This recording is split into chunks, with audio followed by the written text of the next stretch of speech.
قال ومن يقنط من رحمة ربه إلا الضالون.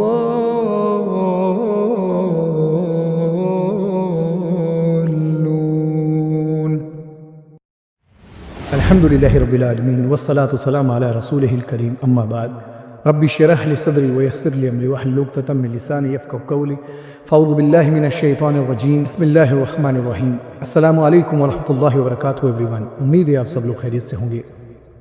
آج ہم اصحاب کہف پر بات کرنے جا رہے ہیں کہ یہ اصحاب کہف کون ہیں, کیوں ان کا قرآن میں ذکر ہوا ہے, ان کی نام کی صورت کیوں اتری ہے سورہ کہف, اللہ تعالیٰ نے کیوں نازل کی ہے سورہ کہف قرآن میں. تو آج ہم اسی ٹاپک پہ بات کریں گے کہ اصحاب کہف کون ہے, اصحاب کہف کا مطلب کیا ہے. پہلے تو آپ یہ جانیے, اصحاب کہف کا مطلب ہے غار والے لوگ. کہف کا مطلب ہوتا ہے کہ غار, پہاڑوں کے اندر جو غار ہوتی ہے اسے کہتے ہیں غار. اور اصحاب کے کچھ نوجوان تھے جو غار والے لوگ تھے, ان کے بارے میں اللہ تعالیٰ نے قرآن میں ذکر کیا ہے. تو اب سوچنے کی بات ہے میرے عزیز دوستوں کہ ان اصحاب کہف کا قرآن میں کیوں ذکر آیا. یہ بہت سالوں پرانی بات ہے. یہ قصہ بھی عیسیٰ علیہ السلام کے کچھ سالوں کے بعد یہ قصہ پیش آیا تھا. اس لیے یہودیوں کی کتابوں میں بھی ان کا ذکر تھا, عیسائیوں کی کتابوں میں بھی ان کا ذکر تھا. جتنے بھی تاریخ کی کتاب تھی ان سب تاریخ کی کتابوں میں ان اصحاب کہف کا ذکر تھا. جب ہمارے نبی آخری محمد صلی اللہ علیہ وسلم جب اس دنیا میں تشریف لائے, دعوت کا بڑا کام کیا, بڑی پریشانی جھیلی, بڑی تکلیفیں جھیلی اللہ کے نبی نے. ان کفار مکہ سے لڑے اور تکلیفیں سہی, حتیٰ کہ آپ نے یہ بھی فرمایا سارے نبیوں کی تکلیف ایک طرف اور میری تکلیف ایک طرف. میرے نبی کو اتنی تکلیف دی گئی لیکن کفار مکہ اور مشرک مکہ نے پھر بھی آپ کو پریشان کرنے سے, آپ کو تکلیف پہنچانے سے ذرا بھی باز نہ آئے, آپ کو ہمیشہ تکلیف پہنچاتے رہے. تو ایک بار انہوں نے کیا پلان کیا, ایک بار انہوں نے پلان بنایا کہ اس محمد کو کیسے ہم جھوٹا ثابت کریں, لوگوں کے سامنے, عوام کے سامنے, پورے مکہ کے سامنے ہم کیسے جھوٹا ثابت کریں. کچھ مشرکوں نے ایسا پلان بنایا کہ ہم یہودی عالم کے پاس جائیں گے, تو ہم کیوں نہ ان کے پاس جائیں. تو جب وہ لوگ یہودی عالم کے پاس گئے, نعوذ باللہ, تو ان یہودی عالموں سے جا کے انہوں نے پوچھا کہ معاذ اللہ ہمارے یہاں ہمارے مکہ کے اندر ایک شخص نے, ایک یتیم شخص ہے, ایک یتیم آدمی ہے, اس نے معاذ اللہ نبی ہونے کا دعویٰ کیا ہے, تو ہمیں یہ بتائیے کہ وہ شخص نبی ہے یا جھوٹا ہے. ہم ایسا کیا کام کریں جس کے بارے میں ہمیں پتہ چل جائے, لوگوں کو پتہ چل جائے یہ کوئی نبی نہیں ہے. تو معاذ اللہ یہودی عالم نے ان سے کہا کہ پہلی بات تو ہمیں کچھ ایسی بات بتاؤ جو ہم تم سے پوچھیں گے اس کا سچ سچ جواب دو.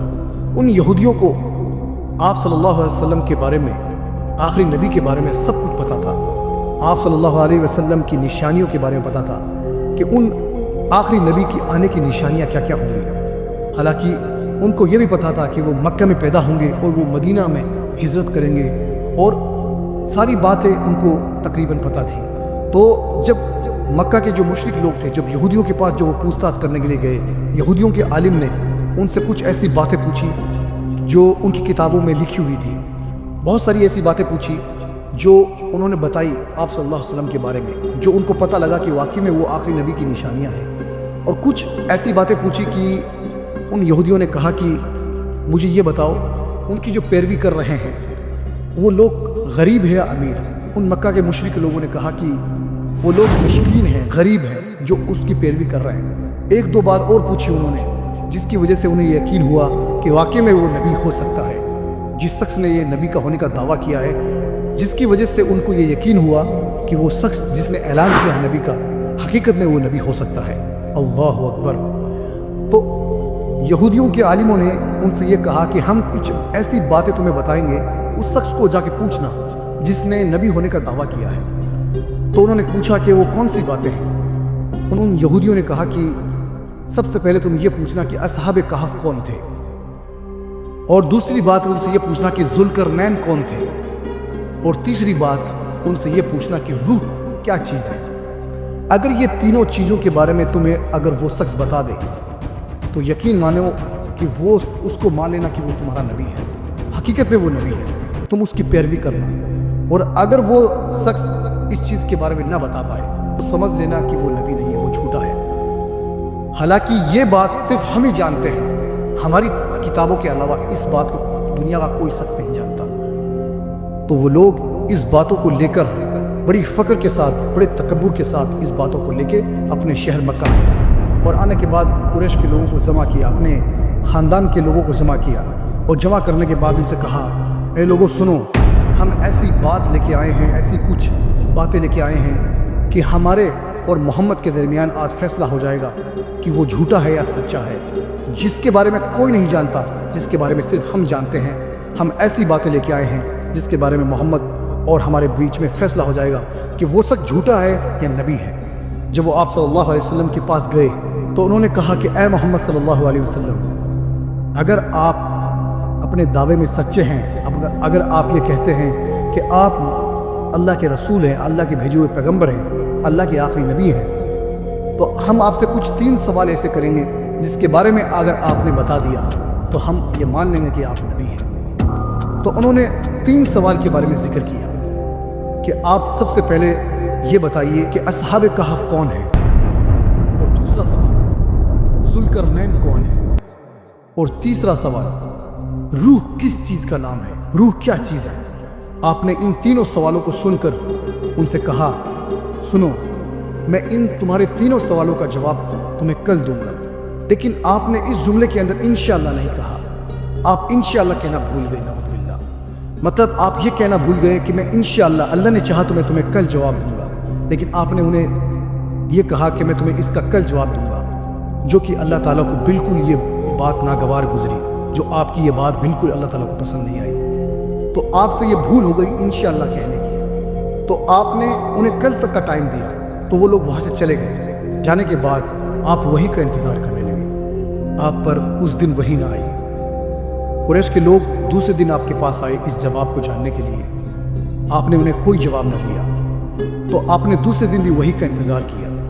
جب دوسرے دن وہ لوگ جواب جاننے کے لیے آئے تو آپ کو بھی ان کو کوئی جواب نہ ملا، تو وہ باہر انتظار کرتے کرتے انہوں نے آپس میں یہ بات کہنا شروع کر دی کہ نعوذ باللہ، ہمیں لگتا ہے ہمارے سوال کرنے کے بعد محمد کو اس کے رب نے اسے چھوڑ دیا، اب یہ کوئی نبی نہ رہا، اب یہ صرف جھوٹا نبی ہے، اس کا دعویٰ ختم ہو گیا۔ نعوذ باللہ، الگ الگ باتیں کرنے لگے، ایسی ایسی باتیں کرنے لگے، آپ پر بہت پریشانیاں گزرنے لگی، آپ غم میں رہنے لگے، آپ تکلیف میں رہنے لگے، آپ کو بہت زیادہ غم ہونے لگا۔ کچھ دنوں تک وہی نہیں آئی، اور مکہ کے لوگ آپ پر تانے کس رہے، آپ غمگین ہو رہے ہیں۔ حالانکہ کسی کی ہمت نہیں تھی اس سے پہلے کہ آپ پر کوئی تانا مار دے، آپ ان کو ہر چیز کا جواب دیا کرتے تھے، لیکن کچھ دنوں تک جب وہی نہیں آئی تو ان لوگوں کو باتیں کہنے کا موقع مل گیا، آپ پر تانا کسنے کا موقع مل گیا، اور آپ غمگین رہنے لگے۔ ایک وقت ایسا آیا کہ ابو لہب کی بیوی نے بھی یہ کہہ دیا کہ میں دیکھتی ہوں کہ تیرے رب نے تجھے چھوڑ دیا اے محمد، تو آپ کا دل مٹھی میں آ گیا، آپ رونے لگے، آپ غم میں بھر گئے۔ اللہ تعالیٰ کو یہ بات برداشت نہیں ہوئی، تو اس دوران اللہ تعالیٰ نے جبریل علیہ السلام کو فوراً سورہ کہف لے کر بھیجا۔ جب سورہ کہف نازل فرمائی تو جبریل علیہ السلام نے آپ کو سلام کیا، سورہ دوحہ لے کے نازل بھی ہوئے، اور سورہ دوحہ کے اندر جیسے کہ آپ اس سورہ دوحہ کو پڑھیے، سورہ دوحہ کے اندر آپ کو اللہ تعالیٰ نے آپ کو تسلی دی کہ اے نبی، ہم نے آپ کو تنہا نہیں چھوڑا، ہم نے آپ کو کبھی نہیں چھوڑا۔ آپ یاد کیجئے جب آپ یتیم تھے تو ہم نے آپ کو کبھی نہیں چھوڑا۔ اب جا کے اللہ کے نبی کو تسلی ہوئی اور اللہ کے نبی خوش ہوئے۔ اللہ تعالیٰ نے ساتھ میں اللہ کے نبی سے یہ بھی کہا، جیسا کہ قرآن میں سورہ کہف میں اللہ تعالیٰ ذکر کرتا ہے، وَلَا تَقُولَنَّ لِشَيْءٍ إِنِّي فَاعِلٌ ذَلِكَ غَدًا إِلَّا أَن يَشَاءَ اللَّهُ۔ اللہ تعالیٰ نے فرمایا کہ کبھی کوئی کام کرنے پر یا کوئی بات بتانے پر یہ نہ کہیں کہ میں اسے کل کروں گا، لیکن انشاءاللہ یہ ضرور کہہ لیں کہ اللہ نے چاہا تو میں اسے آپ کو کل بتاؤں گا یا کل کروں گا۔ جب آپ انشاءاللہ کہنا بھول جائیں تو آپ ضرور انشاءاللہ بعد میں کہہ لیں، جب آپ کو یاد آ جائے آپ کہیں کہ انشاءاللہ اللہ نے چاہا تو، اور یہ کہیں کہ مجھے امید ہے جو بات میں نہیں جانتا ہوں اس کے بارے میں اللہ تعالیٰ مجھے ضرور ہدایت کرے گا۔ اس بات سے ہمیں بھی ایک سیکھ ملتی ہے کہ ہر انسان کو، ہر مسلمان کو ضرور انشاءاللہ کہنا چاہیے۔ پھر جبریل علیہ السلام سے اللہ کے نبی نے پوچھا کہ اے جبرائیل، تم اتنے دنوں تک کیوں نہیں آئے؟ مجھے ڈر لگا رہا، مجھے خوف لگا رہا۔ تو جبریل علیہ السلام نے کہا کہ اے اللہ کے رسول، ہم ایک زمانے سے دوسرے زمانے میں داخل نہیں ہو سکتے اس رب کے حکم کے بغیر۔ ایک جگہ سے ہم دوسری جگہ جا نہیں سکتے اس رب کے حکم کے بغیر، اور ہم اس کے حکم کے بغیر کوئی عمل نہیں کرتے۔ یہ جو کفار مکہ ہے، جو مشرک مکہ ہے، جو آپ کو کہہ رہے ہیں کہ آپ کے رب نے آپ کو چھوڑ دیا ہے، ایسا بالکل نہیں ہے کہ آپ کے رب نے آپ کو چھوڑ دیا ہے۔ نہیں، آپ کے رب نے آپ کو بالکل نہیں چھوڑا، ہرگز نہیں چھوڑا، اور یہ سب اس کی حکمت کے مطابق ہوا ہے۔ پھر جبریل علیہ السلام نے آپ کو اصحاب کہف کے بارے میں بتایا، اور ذوالقرنین بادشاہ کے بارے میں بتایا، اور روح کیا چیز ہے آپ نے روح کے بارے میں بتایا۔ تو میرے عزیز دوستو، اب ہم اصحاب کہف کے بارے میں ذکر کرتے ہیں، جو اللہ تعالیٰ نے قرآن کے اندر نازل کیا، جو ان مشرکین مکہ کو اللہ تعالیٰ نے جواب دیا۔ جیسا کہ ہم جانتے ہیں کہ آپ صلی اللہ علیہ وسلم سے پہلے عیسیٰ علیہ السلام کا دور تھا۔ عیسیٰ علیہ السلام کے اور آپ صلی اللہ علیہ وسلم کے فاصلے کے اندر 600 سال کا فرق تھا، 600 یا 650 سال کا فرق تھا۔ عیسیٰ علیہ السلام کے دور کے اندر ایک رومن امپائر کی حکومت تھی، بہت بڑی رومن امپائر کی حکومت تھی۔ اس دور کے اندر یہودی بھی اس دور کے اندر تھے، اور کچھ ایسے لوگ تھے جو عیسیٰ علیہ السلام کو ماننے والے تھے، کچھ لوگ ایسے لوگ تھے۔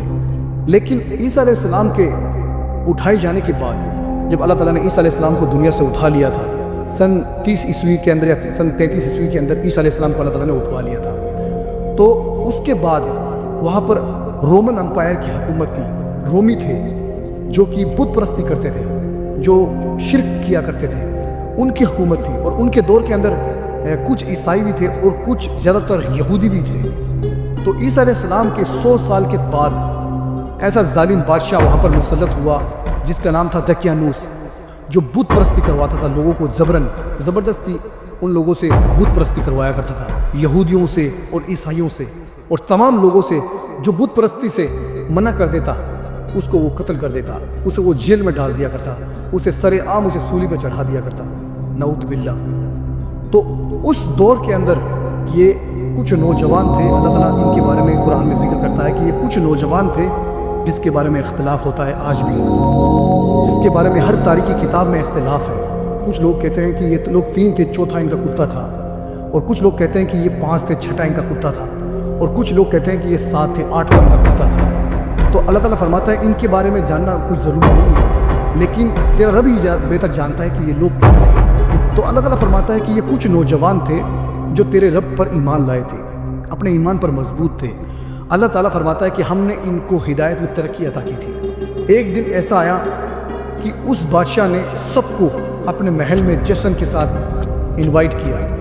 اس نے ایک ایسا میلہ لگایا اپنے محل کے قریب کہ سب کے سب لوگ اس محل کے اندر جمع ہوئے، سب لوگ جشن کر رہے تھے۔ اس بادشاہ نے سب کو شرک کرنے کا حکم دیا، بت پرستی کرنے کا حکم دیا کہ سب کے سب لوگ بت پرستی کرو، ہمارے خدا کی عبادت کرو۔ تو ان نوجوانوں کو یہ بات اچھی نہیں لگی، تو ان ساتوں نے کیا کیا، وہ لوگ سوچنے لگے ہم کیسے شرک کر سکتے ہیں اس رب کو چھوڑ کر، ہم اس ایک اللہ کو، اس ایک خدا کو چھوڑ کر ہم شرک نہیں کر سکتے، ہم بت پرستی نہیں کر سکتے۔ تو وہ جتنے بھی لوگ تھے، 5 یا 6 یا 7 لوگ، زیادہ تر 7 لوگوں کے بارے میں تاریخی کی کتابوں میں ذکر ہے، اور قرآن میں بھی اللہ تعالیٰ لاسٹ میں 7 لوگوں کا ہی ذکر کرتا ہے کہ کچھ لوگ کہتے ہیں کہ 7 یا 8واں ان کا کتا تھا۔ تو تقریباً زیادہ تر لوگوں کے علماؤں کے نزدیک یہ لوگ 7 تھے، جیسا کہ یہودیوں کی کتاب میں بھی ان کا 7 سلیپر کے نام سے ذکر ہے، 7 سلیپر۔ حالانکہ جتنے بھی لوگ تھے ان لوگوں نے سب نے یہ سوچا کہ ہم شرک تو نہیں کر سکتے، حالانکہ یہ ایک دوسرے کو جانتے بھی نہیں تھے، اس دور کے اندر یہ ایک دوسرے کو جانتے بھی نہیں تھے، سب نے اپنا ایمان چھپایا ہوا تھا کہ اگر ہمارا ایمان لوگوں پر ظاہر ہو گیا یا پھر کسی بھی انسان پر ظاہر ہو گیا اور بادشاہ کو پتہ چل گیا تو ہمیں قتل کروا دے گا، ہمیں مروا دے گا۔ تو وہ لوگ عیسیٰ علیہ السلام کے دین پر تھے، تو انہوں نے کسی کو نہیں بتایا تھا۔ جب وہ لوگ اس جشن کے اندر شامل تھے، جب ان کو پتہ چلا کہ یہ بادشاہ ہمیں شرک کروانا چاہتا ہے، ہمیں بت پرستی کروانا چاہتا ہے، تو ان لوگوں نے یہ خیال کیا اپنے دل میں کہ ہم یہاں سے نکل جائیں۔ تو وہ وہاں سے اس جشن کی جگہ سے وہاں اپنے آپ سب کے سب نکلنے لگے، اور ایک ایسی جگہ پہ آ کے اکٹھے ہو گئے سب کے سب کہ وہاں اس جگہ کو کوئی نہیں جانتا تھا۔ تو کچھ دیر کے بعد، کچھ لمحے کے بعد وہ ایک دوسرے سے پوچھنے لگے کہ تم یہاں کیوں اکٹھے ہوئے ہو؟ تو دھیرے دھیرے ان ایک دوسرے کو پتہ چل گیا کہ ہم عیسیٰ علیہ السلام کے دین پر ہیں، ہم ایک اللہ کی عبادت کرتے ہیں، ہم شرک نہیں کرنا چاہتے۔ یہ دقیانوس ظالم بادشاہ ہمیں شرک کروانا چاہتا ہے، ہم اس کی باتوں کو نہیں مانیں گے، ہم شرک نہیں کریں گے، ہم اس رب کے ساتھ کسی کو شریک نہیں کریں گے، ہم اس رب کی عبادت کرتے ہیں۔ تو وہ لوگ وہاں سے تو نکل آئے، لیکن رفتہ رفتہ ایک دن ایسا آیا کہ بہت سارے لوگوں کو پتہ چل گیا کہ وہ لوگ عیسائی دین پر ہیں، اور بادشاہوں کے درباریوں کو پتہ چلا، اور درباریوں نے بادشاہ تک یہ بات پہنچائی، اور بادشاہ نے ان سب کو اپنے محل کے اندر لانے کا حکم دیا، اپنے سامنے لانے کا حکم دیا کہ ان کو پکڑ کر لے کے آؤ۔ تو سب کو پکڑ کر لے کے آئے، اور بادشاہ ان کے سامنے اتنا غصہ ہوا، ان کو قتل کرنے کا حکم دیا۔ تو اس بادشاہ نے کہا کہ اگر تم عیسیٰ کے دین سے نہیں پھرے اور عیسیٰ مسیح کے دین سے نہیں پھرے تو ہم تمہیں قتل کروا دیں گے، ہم تمہیں مار دیں گے، ہم تمہیں جیل میں ڈلوا دیں گے، اور تمہاری یہی سزا ہوگی۔ ہم تمہیں کچھ دن کی مہلت دیتے ہیں، اگر ہم نے ہماری بات مان لی اور ہمارے دین پر تم آ گئے تو ہم تمہیں چھوڑ دیں گے، اور اگر تم نے عیسیٰ مسیح کے دین کو نہیں چھوڑا تو یقین مانو ہم تمہیں قتل کروا دیں گے، ہم تمہیں ختم کر دیں گے، ہم تمہیں سولی پر چڑھا دیں گے۔ تو ان کو کچھ دن کی مہلت ملی، اور ان درباریوں نے ان کو جیل میں ڈالا، اور جیل میں ڈالنے کے بعد وہاں ایک شخص ایسا تھا جو تاریخی کی کتابوں میں آتا ہے کہ وہ شخص ایمان لے آیا تھا وہ بھی، اور اس شخص نے ایمان لانے کے بعد ان لوگوں کو رہا کروا دیا۔ جب وہ لوگ وہاں سے بھاگ گئے اس جیل سے، کہ بہت زیادہ دور پہاڑوں کی طرف بھاگ گئے، اور انہوں نے اپنے رب سے دعا کری، ربنا آتینا من لدنک رحمۃ وہیئ لنا من امرنا رشدا، کہ اے ہمارے رب ہم پر اپنی رحمت عطا کر، اپنے طرف سے ایسی رحمت عطا کر، ہمارے کام میں ہمارے راستے کو آسان کر دے۔ تو اللہ تعالیٰ نے جب ان کی یہ دعا اللہ تعالیٰ نے قبول کی، تو اللہ تعالیٰ نے ان کے دل میں یہ بات ڈالی کہ جیسا کہ اللہ تعالیٰ قرآن میں ذکر کرتا ہے کہ وَإِذِ اعْتَزَلْتُمُوهُمْ وَمَا يَعْبُدُونَ إِلَّا اللَّهَ فَاعْوُوا إِلَى الْكَهْفِ يَنشُرْ لَكُمْ رَبُّكُمْ مِنْ رَحْمَتِهِ وَيُهَيِّئْ لَكُمْ مِنْ أَمْرِكُمْ مِرْفَقًا۔ تو اللہ تعالیٰ فرماتا ہے کہ اب تم لوگ ان لوگوں سے الگ ہو گئے ہو، اور اللہ کے سوائے ان کے دوسرے معبودوں سے، ان کے دوسرے بتوں سے الگ ہو گئے ہو، تو اب تم کیا کرو، تم کسی غار میں جا بیٹھو، اللہ تعالیٰ تم پر اپنی رحمت کرے گا اور تمہارے کام میں آسانی پیدا کر دے گا۔ اللہ اکبر۔ تو ان نوجوانوں نے کیا کیا، ایک بہت بڑی غار کے اندر، اس پہاڑ کی غار کے اندر ان لوگوں نے پناہ لی، اور اس غار کے اندر وہ جا کر سو گئے۔ جب بادشاہ کو پتہ چلا کہ وہ لوگ، کچھ جو چند نوجوان تھے جو عیسیٰ مسیح کے دین پر تھے، وہ جیل سے فرار ہو گئے، وہ یہاں سے بھاگ گئے، تو اس نے اپنے درباریوں کو حکم دیا کہ چلو، پوری سینا کو لے کر وہ نکلا۔ بادشاہ کو پتہ چلا کہ وہ لوگ غار میں سو رہے ہیں، تو بادشاہ نے اپنے درباریوں کے ساتھ اس غار میں جانا چاہا۔ تو اس بادشاہ نے ایسا اس غار کے اندر ایسا ڈراؤنا سین دیکھا، ایسا منظر دیکھا کہ وہ اور اس کے درباری الٹے پاؤں اس منظر کو دیکھ کر واپس بھاگ آئے۔ اللہ تعالیٰ نے ایسا ڈراؤنا منظر ان کو دکھایا کہ وہ لوگ الٹے پاؤں واپس بھاگ آئے۔ استغفر اللہ۔ تو ان لوگوں نے فیصلہ کیا اس غار کو کسی چیز سے بند کر دو، اور یہ لوگ اسی غار کے اندر تڑپ تڑپ کے مر جائیں گے، ان کی یہی سزا ہے۔ تو ان لوگوں نے کیا کیا، ان درباریوں نے اس غار کو کسی چیز سے بند کر دیا، اور اس پر ایسی تختی لگا دی، ایسی تختی پر ایسا لکھ دیا کہ یہ لوگ چند نوجوان تھے، اور انہوں نے یہ عیسیٰ مسیح کے دین پر تھے، اور اس شہر سے بھاگ کر یہ لوگ آئے ہیں، اور ساری باتیں اس نے لکھی اور اس تختی پر لکھ کر وہ وہاں سے چلے گئے۔ اللہ تعالیٰ نے قرآن میں فرمایا کہ ہم نے 309 سال تک اس غار کے اندر ان کو سلا دیا، 309 سال تک۔ اللہ اکبر۔ اور اس غار کے اندر ان کا کتا بھی ان کے ایک ساتھ تھا، جو چوکھٹ پر ہاتھ میں ہاتھ پھیلائے ہوئے تھا۔ اس کا روب، سونے والے لوگوں کا روب ایسا تھا کہ اگر کوئی انسان اسے دیکھنا چاہتا تو اس کو دیکھنے سے پہلے الٹے پاؤں بھاگ رہا تھا، اتنا خطرناک ان کا ڈراؤنا منظر تھا۔ پھر اس کے بعد کئی سالوں تک اس گفا کے کوئی بھی قریب نہیں آیا۔ اللہ اکبر۔ کئی نسلیں گزر گئی، کئی پیڑھیاں گزر گئی، کئی لوگ، کئی بادشاہ، ظالم بادشاہ گزر گئے، کئی حکومت گزر گئی، کئی سالوں تک اس غار کے قریب اللہ تعالیٰ نے کسی کو ظاہر نہیں ہونے دیا۔ اللہ اکبر۔ یہ اللہ کی ایسی نشانی تھی۔ اور 309 سال تک اللہ تعالیٰ نے ایسا معجزہ دکھایا کہ اللہ تعالیٰ نے ایسی قدرت دکھائی اپنی کہ اللہ تعالیٰ نے 309 سال تک ان کے جسم کو محفوظ کر دیا۔ اللہ تعالیٰ ان کے جسم کو محفوظ کروا دیا کہ تاکہ اگر کوئی شخص 309 سال تک کوئی سوئے، تو حقیقت کی بات ہے کوئی 309 سال کوئی انسان سو نہیں سکتا، لیکن اللہ تعالیٰ فرماتا ہے کہ ہم نے 309 سال تک انہیں سلایا بھی اور ان کے جسم کو کچھ نہیں ہونے دیا۔ اور پھر ایک ایسے بادشاہ کی حکومت آئی جو کہ نیک بادشاہ تھا، ایک عادل بادشاہ تھا، اللہ سے ڈرنے والا بادشاہ تھا، جس کا نام پیتروس تھا، جو کہ عیسیٰ علیہ السلام کے دین پر تھا۔ اس کی قوم بھی، اس کی رعایا بھی، اس کی حکومت بھی مسلمان تھی، عیسیٰ علیہ السلام کے دین پر تھی، اور وہ اللہ سے خوب ڈرنے والا تھا، آخرت پر یقین رکھنے والا تھا، نیک دل بادشاہ تھا۔ لیکن اس کی قوم کے اندر کچھ لوگ ایسے تھے، بہت سارے لوگ ایسے تھے جو آخرت پر ان کا یقین بڑا کمزور تھا۔ وہ کہتے تھے کہ مرنے کے بعد ایک انسان کیسے زندہ اٹھایا جائے گا، ہم نہیں مانتے۔ اس دین عیسائیت سے تھوڑا دور ہوتے جا رہے تھے۔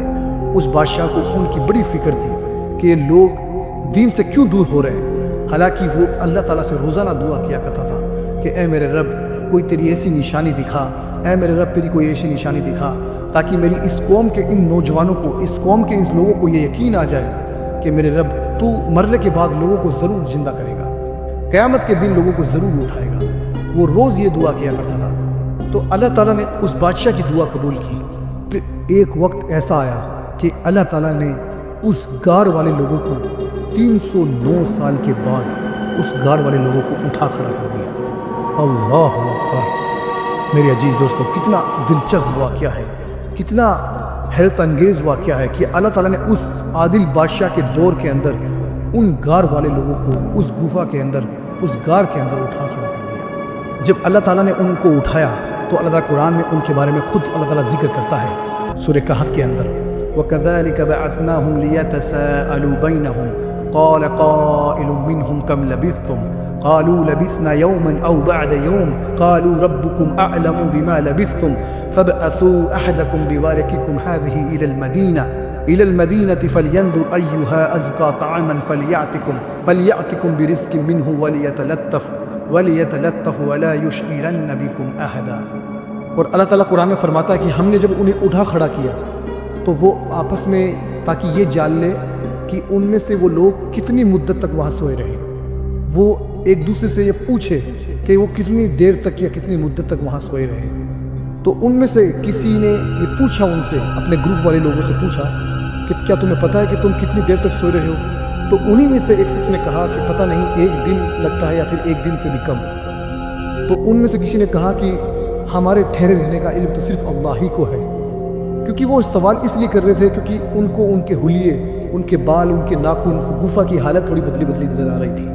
تو انہوں نے پوچھا کہ ہمارے ٹھہرے رہنے کا تو علم صرف اللہ ہی کو ہے۔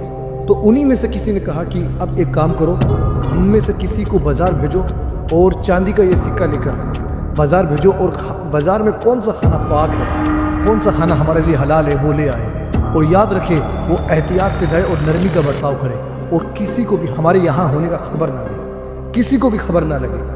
تو عربی تفسیروں میں آتا ہے، بڑے بڑے علماء بتاتے ہیں کہ وہ شخص اس غار سے گیا، اور جانے کے بعد جب وہ اس بازار کی طرف گیا تو اسے اس بازار کا ہر سسٹم چینج نظر آ رہا تھا، بازار کی گلیاں، بازار کا شہر، خود بازار، اسے سب کچھ چینج نظر آ رہا تھا۔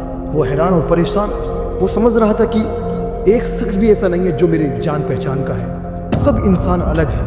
یہاں تک کہ اسے ایسا لگنے لگا کہ میں کسی دوسرے شہر میں آ گیا، کسی دوسری جگہ پہ آ گیا۔ وہ حیران اور پریشان، تو اس نے وہ سوچ کے حیران ہونے لگا۔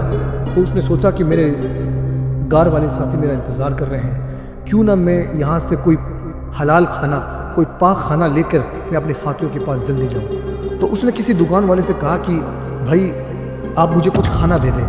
تو اس سے جب وہ کھانا لیا، کھانا لینے کے بعد جب اسے چاندی کا سکہ دیا تو دکان والا حیران ہو گیا، یہ کون سا سکہ ہے؟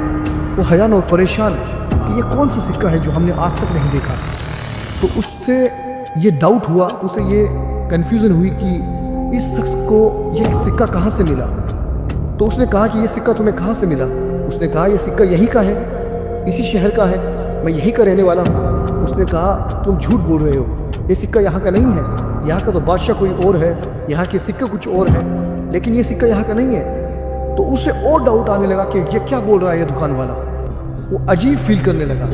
تو اسے کہا گیا، اس دکان والے نے کہا کہ تم جھوٹ بول رہے ہو، تمہیں ایسا لگا، تمہیں کوئی خزانہ تمہارے ہاتھ لگا ہے، تمہارے ہاتھ کوئی خزانہ لگا ہے۔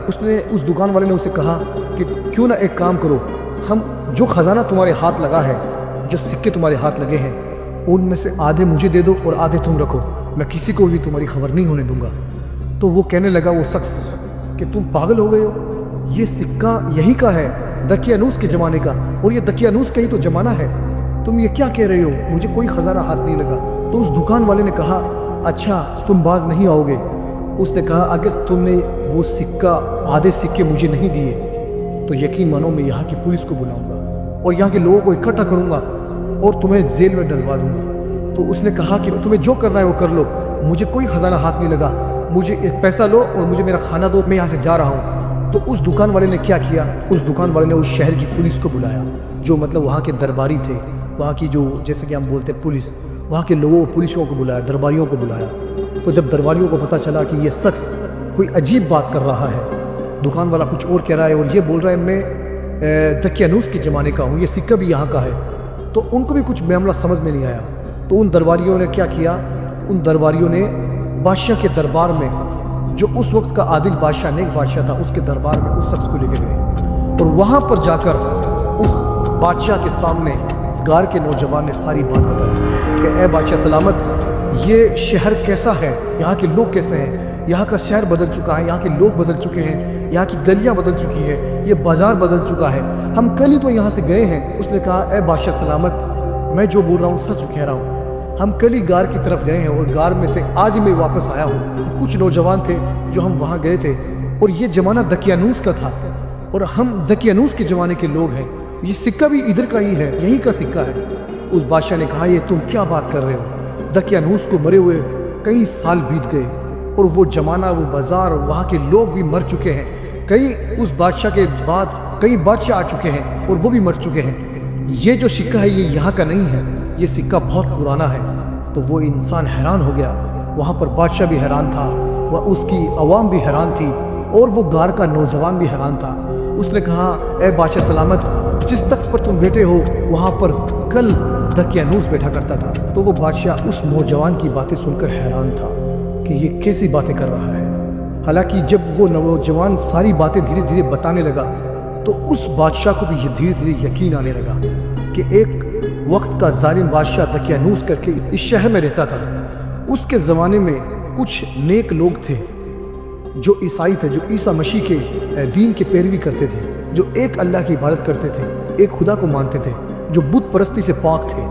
ان نوجوانوں نے ظالم بادشاہ سے بچ کر کسی غار میں پناہ لی تھی اور وہ غار کی طرف، کسی پہاڑ کی طرف چھپ گئے تھے اور رب العالمین نے انہیں غار کے اندر سلا دیا۔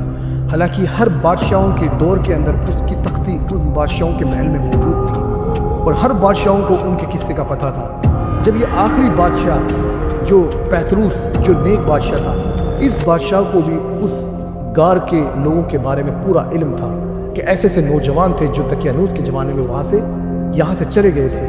تو اسے یقین آنے لگا۔ پھر اس بادشاہ نے اسے آخری بات کہی کہ مجھے یہ بتاؤ کہ جو تمہارے ساتھی ہیں نوجوان، جو تمہارے ساتھی ہیں جو تم کہہ رہے ہو کہ وہ غار میں چھپے ہیں، غار میں موجود ہے، جن کے لیے تم کھانا لینے آئے ہو، مجھے یہ بتاؤ کیا تم ان سے مجھے ملا سکتے ہو؟ تو اس نوجوان نے کہا کہ بادشاہ سلامت ضرور، آپ میرے ساتھ چلیے۔ تو بادشاہ سلامت نے پورے درباریوں کو لے کے، پورے شہر والوں کو لے کر اس پہاڑ کی غار کی طرف پورے شہر کو لے کر، اپنی رعایا کو لے کر چلا۔ اللہ اکبر! کیونکہ یہ ایک بڑا عجیب منظر تھا، کبھی زندگی میں پوری دنیا کے اندر کبھی ایسا قصہ کبھی نہیں ہوا کہ کئی سالوں کے بعد کچھ انسان زندہ ہو کر اسی شہر میں واپس آ جائے اور وہ شہر والے الگ ہوں اور وہ انسان بھی الگ ہوں اور بادشاہ، سلطنت سب الگ ہوں۔ یہ حیران کر دینے والی بات تھی۔ تو جب غار والے لوگ اس پہاڑ پہ سے اتنی بڑی سلطنت کو دیکھی، اتنے زیادہ شہر والے لوگ جب انہوں نے دیکھا، غار والے لوگوں نے پہاڑوں پہ سے کہ اتنا بڑا شہر ہماری طرف ہی آ رہا ہے، یہ کون لوگ ہیں؟ ان کو یہ خیال ہوا کہ دقیانوس کو پتہ چل چکا ہے اس ظالم بادشاہ کو، اب وہ ہمیں نہیں چھوڑے گا، اب وہ ہمیں ہلاک اور برباد کر دے گا۔ شاید اس کو پتہ لگ گیا ہے ہمارے ٹھکانے کا، ہمارے گھر کا، اب ہم بچ نہیں سکتے۔ لیکن انہیں یہ نہیں پتا تھا کہ وہ زمانہ بدل چکا ہے۔ وہ پیتروس نام کا ایک بادشاہ ہے جو نیک بادشاہ ہے، جو عیسائی بادشاہ ہے، وہ تم سے ملنے کے لیے آ رہا ہے۔ تو بادشاہ نے جب ان کو دیکھا تو وہ حیران اور پریشان ہو گیا کہ واقعی میں یہ لوگ سچ کہہ رہے ہیں، یہ کوئی آج کے زمانے کے لوگ نہیں ہیں، یہ لوگ کئی سالوں پہلے اس غار میں آئے تھے، آج میرے رب نے انہیں دوبارہ زندہ کر دیا۔ سبحان اللہ! اور اس نے اسی دروازے پر وہ تختی بھی لکھی ہوئی پائی جو ان کے نام کی، اس شہر کی اور ان کی ساری ڈیٹیل اس تختی پہ لکھی ہوئی تھی۔ اس نے وہ تختی دیکھی تو وہ حیران اور پریشان ہو گیا، اسے یقین آ گیا کہ یہ وہی لوگ ہیں۔ بادشاہ نے جب ان سب سے پوچھ تاچھ کر لی اور ان کو یہ یقین ہو گیا کہ یہ غار کے لوگ ہیں، تو وہ سب کے سب سجدے میں گر گئے اللہ کی بارگاہ میں، اور وہ سجدے میں گر کر اللہ کی حمد و ثنا بیان کرنے لگے، اللہ کی رو کے اللہ کی حمد و ثنا کرنے لگے، کہنے لگے اے رب کائنات، یہ تیرا کیسا معجزہ ہے اس دنیا کے اندر، یہ کیسا معجزہ ہے، تو نے لوگوں کو یہ یقین دلا دیا میرے رب، لوگوں کو یہ یقین دلا دیا کہ لوگ مرنے کے بعد بھی دوبارہ زندہ کھڑے کیے جا سکتے ہیں۔ جب تو 309 سال تک لوگوں کو، انسانوں کو سلا کر واپس اٹھا سکتا ہے، واپس انہیں زندہ کر سکتا ہے، انہیں ان کے جسم کو محفوظ کر سکتا ہے، تو مرنے کے بعد بھی قبر کے اندر لوگوں کو زندہ کر سکتا ہے۔ اللہ اکبر، ضرور تو قیامت کے دن لوگوں کو زندہ کرے گا۔ جو بادشاہ کی قوم اس چیز کے اختلاف میں پڑی ہوئی تھی کہ آخرت میں کیا انسان دنیا سے جانے کے بعد کیا دوبارہ زندہ کیا جائے گا، حالانکہ ان کو بھی اس وقت یقین ہو گیا کہ واقعی میں اللہ تعالیٰ ہر چیز پر قادر ہے، اللہ تعالیٰ سب کچھ کر سکتا ہے۔ جب 309 سال سلا کر لوگوں کو وہ زندہ کر سکتا ہے، تو کیا وہ مرنے کے بعد لوگوں پر زندہ کرنے کا قادر نہیں؟ یقیناً قادر ہے۔ تو سب کا ایمان تازہ ہو گیا اور وہ سب کے سب اللہ تعالیٰ کی حمد و ثنا کرنے لگے، اور اسی طریقے سے غار والے لوگوں کو بھی یہ یقین ہو گیا، دین اسلام پوری دنیا میں پھیل چکا ہے۔ ہم لوگ جو افسوس کیا کرتے تھے، ہم لوگ جو غم کیا کرتے تھے کہ عیسائیت اس دنیا میں کیسے پھیلے گی، عیسیٰ مسیح کا دین کیسے پھیلے گا، تو یقین مانیے ان کو بھی قادر ہے، ان کا بھی اللہ تعالیٰ نے ایمان مضبوط کیا، کیونکہ اللہ تعالیٰ کو دونوں منظر دکھانا ضروری تھے، ان کو بھی یقین دلانا ضروری تھا، اور ان بادشاہ اور اس کی رعایا کو بھی دکھانا ضروری تھا کہ اللہ تعالیٰ نے جو قیامت کا وعدہ کیا ہے وہ پورا کا پورا سچا ہے۔ تو میرے عزیز دوستو، اسی طریقے سے اللہ تعالیٰ نے قرآن کے اندر سورہ کہف کے اندر یہ آیت نازل كَذَلِكَ أَعْثَرْنَا عَلَيْهِمْ لِيَعْلَمُوا أَنَّ وَعْدَ اللَّهِ حَقٌّ وَأَنَّ السَّاعَةَ لَا رَيْبَ فِيهَا إِذْ يَتَنَازَعُونَ بَيْنَهُمْ أَمْرَهُمْ فَقَالُوا ابْنُوا عَلَيْهِمْ بُنْيَانًا رَبُّهُمْ أَعْلَمُ بِهِمْ قَالَ الَّذِينَ غَلَبُوا عَلَىٰ أَمْرِهِمْ لَنَتَّخِذَنَّ عَلَيْهِمْ مَسْجِدًا۔ اللہ اکبر، اللہ تعالیٰ نے فرمایا کہ ہم نے اسی طریقے سے ان کی حالت کے بارے میں لوگوں کو آگاہ کر دیا، لوگ یہ جان لے، سب کو پتہ چل جائے کہ اللہ تعالیٰ کا وعدہ سچا ہے، اور قیامت میں کوئی شک و شبہ نہیں کہ قیامت آ کے رہے گی۔ اور جبکہ وہ اپنی باتوں میں اختلاف کر رہے تھے اور کہہ رہے تھے کہ ان کی گفا پر ایک گھر بنا لو، ان کا رب ہی بہتر جانتا ہے ان کے حالات کے بارے میں۔ تو جن لوگوں نے ان پر غلبہ پایا تھا،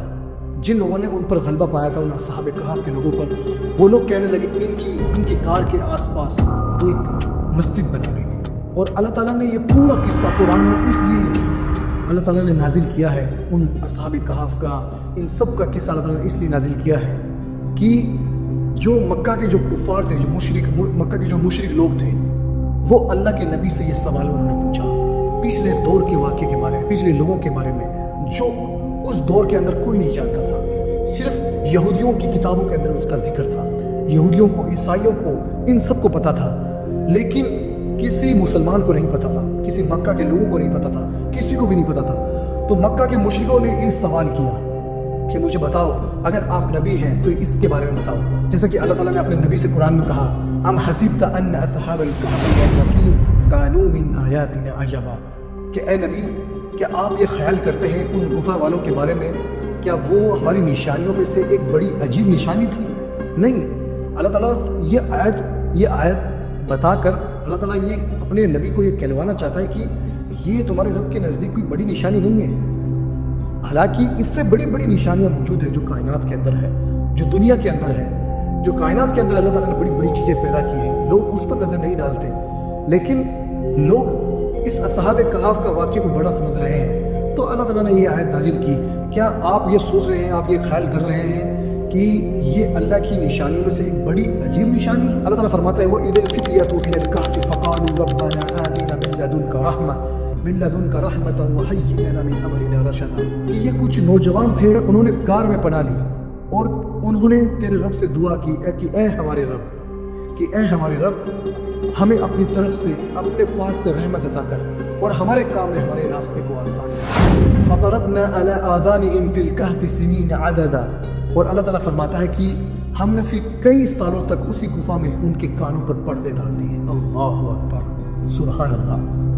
ثم بعثناهم لنعلم أي الحزبين أحصى لما لبثوا أمدا، اور پھر ہم نے انہیں اٹھا کھڑا کر دیا تاکہ ہم یہ جان لیں کہ ان دونوں گروہوں میں سے کس نے اس مدت کو زیادہ یاد رکھا ہے جو انہوں نے گفا میں گزاری ہے۔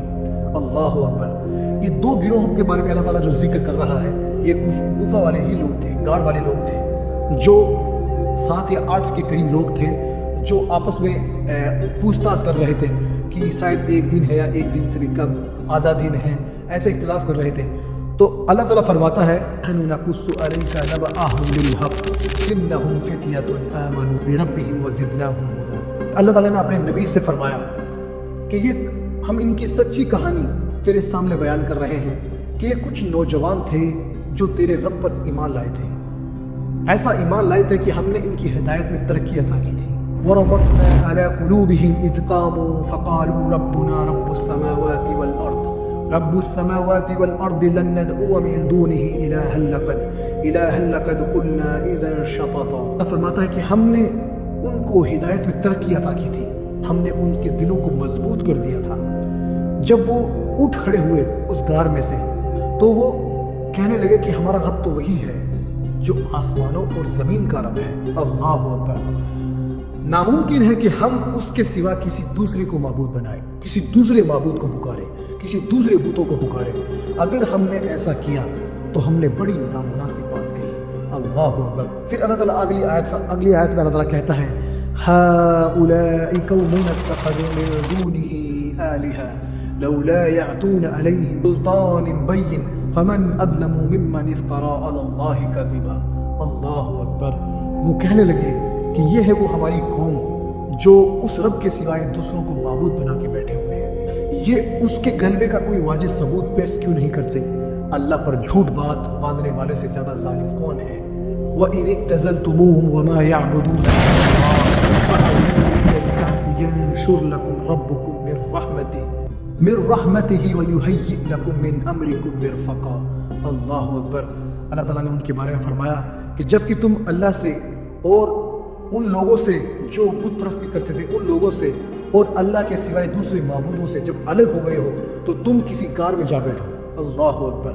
تمہارا رب تم پر اپنی رحمت کرے گا اور تمہارے کام میں آسانی پیدا کر دے گا۔ وَتَرَى الشَّمْسُ إِذَا طَلَعَت تَّزَاوَرُ عَنْ كَهْفِهِمْ ذَاتَ الْيَمِينِ وَإِذَا غَرَبَت تَّقْرِضُهُمْ ذَاتَ الشِّمَالِ وَهُمْ فِي فَجْوَةٍ مِّن ذَلِكَ مِنْ آيَاتِ اللَّهِ مَن يَهْدِ اللَّهُ فَهُوَ الْمُهْتَدِ وَمَن يُضْلِلْهُ فَلَن تَجِدَ لَهُ وَلِيًّا مُرْشِدًا۔ اور آپ دیکھیں گے کہ یہ سورج نکلنے کے وقت ان کی دائیں طرف سے نکلتا تھا اور ان کے بائیں طرف کترا جاتا تھا، ڈوب جاتا تھا، غروب ہو جایا کرتا تھا، اور وہ گفا کے کشادہ مقام میں تھے۔ اور یہ اللہ کی نشانیوں میں سے ہے، جس کو اللہ تعالیٰ ہدایت کے راستے پہ لگا دے وہ سیدھے راستے پر ہے، اور جس کو اللہ گمراہ کر دے ناممکن ہے کہ آپ اس کے لیے کوئی ولی یا رہنما پا سکے۔ وَتَحْسَبُهُمْ أَيْقَاظًا وَهُمْ رُقُودٌ وَنُقَلِّبُهُمْ ذَاتَ الْيَمِينِ وَذَاتَ الشِّمَالِ وَقَلْبُهُمْ بَاسِطٌ ذِرَعَيْهِ بِالْوَسِيدِ لَوِ اطَّلَعْتَ عَلَيْهِمْ لَوَلَّيْتَ مِنْهُمْ فِرَارًا وَلَمُلِئْتَ مِنْهُمْ رُعْبًا۔ اگر آپ خیال کریں گے کہ وہ جاگ رہے ہیں، حالانکہ وہ سو رہے تھے، اور ہم خود ان کو دائیں بائیں کروٹ دلایا کرتے تھے، اور ان کا کتا چوکٹ پر ہاتھ پھیلائے ہوئے تھا۔ اگر آپ انہیں دیکھنا چاہتے تو ان کے ڈر سے اور ان کے روب سے آپ بھر دیے جاتے۔ اللہ اکبر۔ وَكَذَلِكَ بَعَثْنَاهُمْ لِيَتَسَاءَلُوا بَيْنَهُمْ قَالَ قَائِلٌ مِّنْهُمْ كَمْ لَبِثْتُمْ قَالُوا لَبِثْنَا يَوْمًا أَوْ بَعْدَ يَوْمٍ قَالُوا رَبُّكُمْ أَعْلَمُ بِمَا لَبِثْتُمْ فَابْعَثُوا أَحَدَكُمْ بِوَارِقِكُمْ هَٰذِهِ إِلَى الْمَدِينَةِ فَلْيَنظُرْ أَيُّهَا أَزْكَىٰ طَعَامًا فَلْيَأْتِكُمْ بِرِزْقٍ مِّنْهُ وَلْيَتَلَطَّفْ وَلَا يُشْعِرَنَّ بِكُمْ أَحَدًا۔ اللہ تعالیٰ فرماتا ہے کہ جب ہم نے انہیں اٹھایا تاکہ وہ جان لیں کہ وہ کتنی مدت تک یہاں ٹھہرے رہے، ان میں سے کسی ایک نے پوچھا کتنی دیر تک یہاں ٹھہرے، کتنے وقت تک یہاں ٹھہرے؟ کسی نے کہا کہ 1 دن یا 1 دن سے بھی کم۔ تو وہ لوگ اختلاف کر رہے تھے، اس میں سے کسی نے کہا کہ ہمارے یہاں ٹھہرے رہنے کا وقت صرف اللہ ہی بہتر جانتا ہے، کیونکہ ان کو پتا تھا کہ غار کی شکل نظر آ رہی تھی، ان کی حلیے کی شکل نظر آ رہی تھی، ان کے ناخن، ان کے بال، ان کی شکلیں عجیب نظر آ رہی تھی۔ تو ان لوگوں نے اسی لیے اختلاف کیا کہ ہم کتنی دیر تک ٹھہرے رہے۔ تو ان میں سے کسی نے کہا کہ ہمارا رب ہی بہتر جانتا ہے ہمارے حالات کے بارے میں کہ ہم کتنی دیر تک یہاں ٹھہرے رہے۔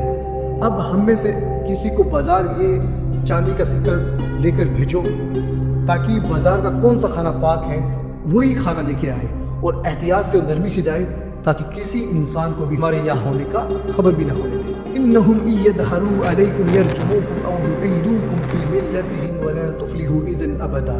اگر یہ کافر لوگ ہم پر غلبہ پالیں گے تو ہمیں سنسار کر دیں گے، ہمیں ہلاک پتھروں سے مار ڈالیں گے، اور قریب ہے کہ اپنے دھرم میں ہمیں دوبارہ لوٹا لیں گے، پھر ہم کبھی بھی کامیاب نہیں ہو سکیں گے۔ كذلك أعثرنا عليهم ليعلموا أن وعد الله حق وأن الساعة لا ريب فيها إذ يتنازعون بينهم أمرهم فقالوا ابنوا عليهم بنيانا ربهم أعلم بهم قال الذين غلبوا على أمرهم لنتخذن عليهم مسجدا۔ اور اللہ فرماتا ہے کہ ہم نے اس طرح لوگوں کو ان کی حالت سے آگاہ کر دیا تاکہ لوگ یہ جان لیں کہ اللہ کا وعدہ پورا سچا ہے، اور قیامت میں کوئی شک و شبہ نہیں کہ قیامت آ کے رہے گی۔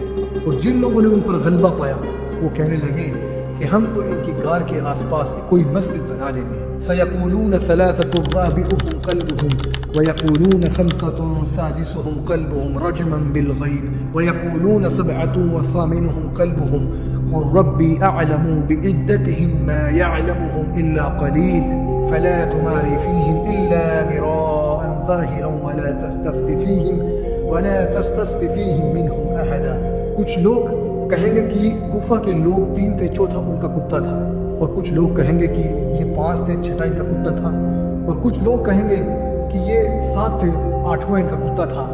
یہ بنا اندازے کے تیر چلاتے ہیں۔ اے نبی ان سے کہہ دیجئے کہ میرا رب ہی ان کی حالت کے بارے میں بہتر جانتا ہے کہ یہ لوگ کتنے ہیں، اور آپ ان لوگوں کے بارے میں آپ زیادہ پوچھ تاچھ بھی نہ کریں اور ان کے بارے میں مختصر سی بات چیت ہی کریں۔ وَلَا تَقُولَنَّ لِشَيْءٍ إِنِّي فَاعِلٌ ذَلِكَ غَدًا إِلَّا أَن يَشَاءَ اللَّهُ وَاذْكُر رَّبَّكَ إِذَا نَسِيتَ وَقُلْ عَسَىٰ أَن يَهْدِيَنِ رَبِّي لِأَقْرَبَ مِنْ هَٰذَا رَشَدًا۔ اور کبھی بھی آپ کوئی بھی کام کرنے سے پہلے یہ نہ کہیں کہ میں اسے کل کروں گا، لیکن ساتھ ہی آپ یہ کہہ لیں کہ انشاءاللہ کہ اللہ نے چاہا تو میں یہ کر لوں گا۔ اور اگر آپ بھول جائیں تو آپ انشاءاللہ ضرور کہہ لیں، اور یہ کہیں کہ مجھے امید ہے کہ میرا رب مجھ پر اپنی ہدایت کے بعد کی قریب کی ہدایت مجھے کرے گا، وہ بات مجھے آگاہ کرے گا جس کے بارے میں بالکل نہیں جانتا۔ تو میرے عزیز دوستوں، جب بادشاہ اور اس کی درباریوں نے اور اس کے شہر والوں نے جب غار والے لوگوں سے جب ملنے کے بعد جب وہ اس غار سے باہر آئے، اللہ تعالیٰ نے ان سب کو واپس اسی غار کے اندر ان لوگوں کو سلا دیا۔ اللہ اکبر۔ جب ان لوگوں نے گفا کے اندر واپس ان کو دیکھنا چاہا تو وہ لوگ سوئے ہوئے تھے، تو وہ حیران اور پریشان ہو گئے کہ یہ واپس ان پر نیند طاری ہو گئی۔ حالانکہ قرآن حدیث کے اندر کہیں بھی یہ ذکر نہیں ہے کہ اللہ تعالیٰ نے اصحاب کہف کو موت دی ہے، انہیں سب کو موت دے دی، نہیں، بس اس کے بارے میں ذکر ملتا ہے کہ اللہ تعالیٰ نے اسی غار کے اندر انہیں دوبارہ سلا دیا۔